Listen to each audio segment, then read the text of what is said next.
It's March 1974. The Betz family, Jerry, Antoine, and their son Terry, are walking through the woods at their estate on Fort George Island. As they enjoy their spring walk, little do they know that today they'll come across something that'll change their lives forever.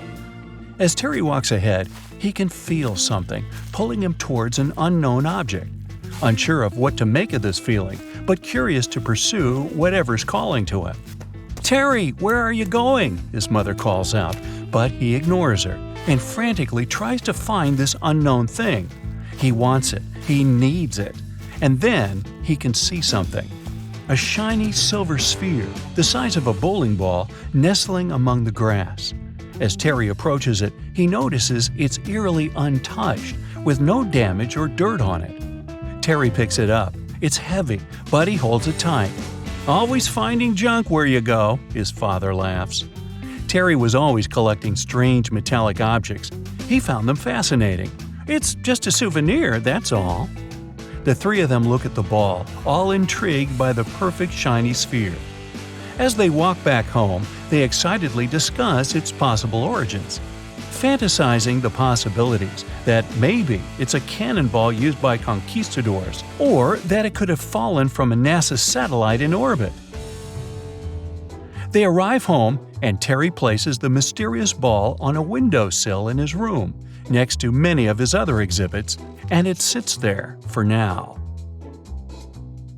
2 weeks pass, and Terry has a friend over. They hang out and take turns playing the guitar. Terry strikes a chord, and a vibration occurs that comes from the windowsill. The boys sit silently, spooked by the unknown sound. They look around to find where it came from. "It's probably just a possum," Terry says calmly. But as he raises his pick, he looks towards the sphere suspiciously. As he strikes another chord, he sees the sphere vibrate, and this time, it's also emitting a humming sound.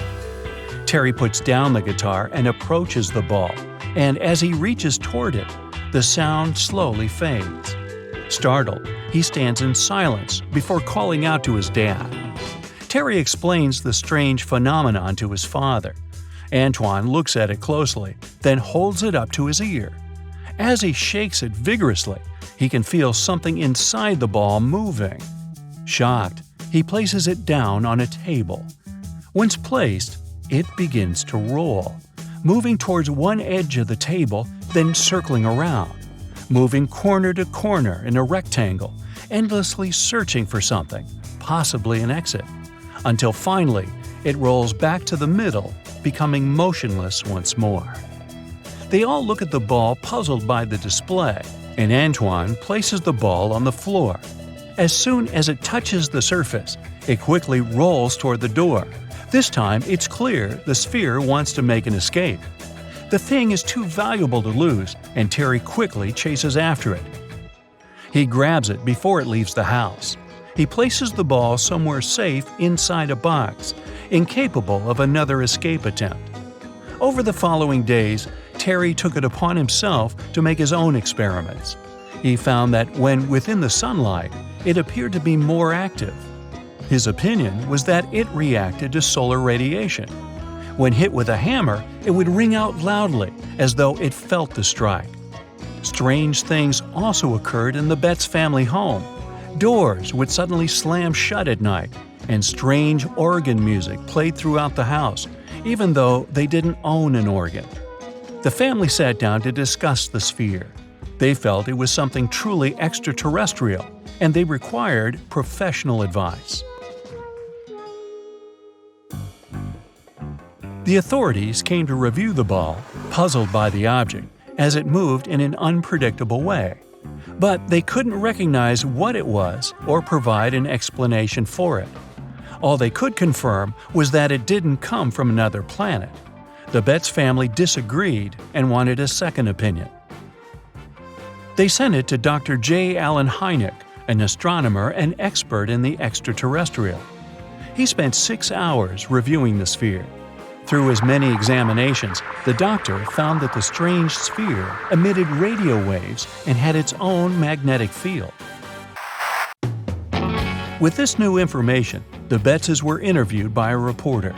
The mysterious sphere quickly became famous. Its story spread in papers throughout the USA and even made the news internationally. Everyone wanted to know more about this mysterious sphere.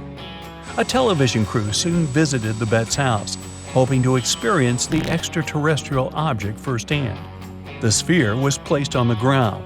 It did its usual trick, and the visitors stood there, speechless at what they were witnessing. The reporters asked to place the family's poodle next to the ball to provide an indication of the sphere's size. As the dog sat next to it, it began to whimper and covered its ears with its paws, something it had never done before around the ball. The Betz family felt they had something truly valuable and insured it through Lloyd's of London, and if they left it at home, they had someone stay to watch it, ensuring no one would steal it or let it escape. But what was the mysterious Betz sphere really? When responding to the press, the spokesman from the authorities revealed the sphere was made from high-grade stainless steel. Although the sphere wasn't something they made themselves, it was still likely created somewhere on Earth. If it came from outer space, they advised it would be made from different elements. Their review showed the shell of the sphere is 1 inch thick and hollow inside. It weighed 22 pounds, the exact weight for that amount of stainless steel. It had no seams on it, the shell was scuffed in parts, and had a small triangular mark 3 millimeters long. They were sure it was just a steel ball. But they wanted to confirm further by using X-rays. They found small beads of residue inside. These beads would have been caught inside the object when it was manufactured. Clarifying why there was a feeling of movement inside the ball, they also solved the mystery of the strange movement. As it's a perfectly balanced sphere, sitting on the slightest uneven surface would cause it to roll. The Betz's house had uneven stone floors, and it had only ever been witnessed to move around there. The authority also wanted to cut it open to prove their assessment. However, the Betzes were adamant that it couldn't be damaged. It was identified further that the sphere was just a ball check valve produced by the Bell & Gossett Company. The ball's size, weight, and metallurgic composition matched perfectly to what they made. Confirming how it managed to make the journey to the Betz's estate 3 years before the discovery of the sphere, an artist, James Durling Jones, had collected a few of these ball check valves. He liked to use them in his sculptures. With no room inside of his bust, he put them on the top of the roof rack. His journey took him past the Betz's estate, and along the way, a few of these balls happened to roll off and were lost, at least until Terry came along one fine spring day. But what about the radio waves and odd magnetic properties confirmed by Dr. Hynek? Well, although Antoine claimed that's what was found, it was never confirmed to be true with the doctor. The 1970s were a heyday for all things out of our planet, and anything related would gain popularity immediately. The authorities only enhanced this by providing monetary rewards for supporting evidence. Finding something extraterrestrial could have been just a ploy by the Betzes for a cash reward. That's it for today. So hey, if you pacified your curiosity, then give the video a like and share it with your friends. Or if you want more, just click on these videos and stay on the bright side.